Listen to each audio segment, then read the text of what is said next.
Siddipet girls high స్కూల్లో జిల్లా స్థాయి సైన్స్ ఫేర్ వైజ్ఞానిక ప్రదర్శనను మాజీ మంత్రి హరీష్ రావు సందర్శించారు. 10th క్లాస్లో ఫస్ట్ వచ్చినటువంటి వారికి ఐప్యాడ్ ఇస్తానని తెలియజేశారు.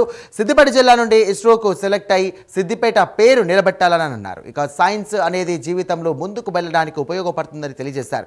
అన్ని రంగాల్లో రాబోయే రోజుల్లో కూడా సిద్దిపేట జిల్లా నంబర్ 1 స్థానంలో ఉండాలని సందర్భంగా ఆయన తెలియజేశారు. పిల్లలలో ఉండే ఆలోచనలకు ఒక రూపం కల్పించేదే సైన్స్ ఫేర్. ఈ రోజుల్లో ప్రపంచం అంతా కూడా ఏం జరుగుతుందంటే స్టార్టప్ యుగం.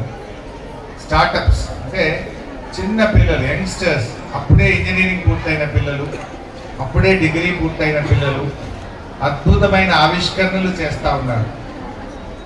అంటే తమ ఆలోచనలను ఒక రూపం కల్పిస్తూ ఉన్నారు.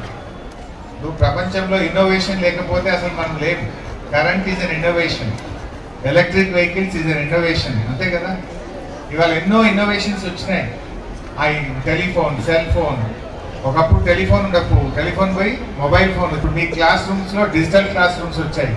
ఒకప్పుడు టీచర్ చెప్పేది, now you're learning on digital. ఇవన్నీ ఏంటి? ఇన్నోవేషన్. సో ఇన్నోవేషన్కు స్కై ఈజ్ ద లిమిట్. అంటే ప్రతి మనిషిలో కూడా శక్తి ఉంటుంది. డోంట్ థింక్ దట్ మనము తక్కువ అంచనా వేయకూడదు. ప్రతి విద్యార్థిలో ఒక సైంటిస్ట్ ఉన్నాడు, ప్రతి విద్యార్థిలో ఒక ఇంజనీర్ ఉన్నాడు, ప్రతి విద్యార్థిలో ఒక ఆవిష్కరణ, ఒక కొత్త ఆవిష్కరణ, ఒక టెక్నాలజీని, ఒక సైన్స్ను చేయగలిగే శక్తి మీ అందరిలో కూడా ఉంది.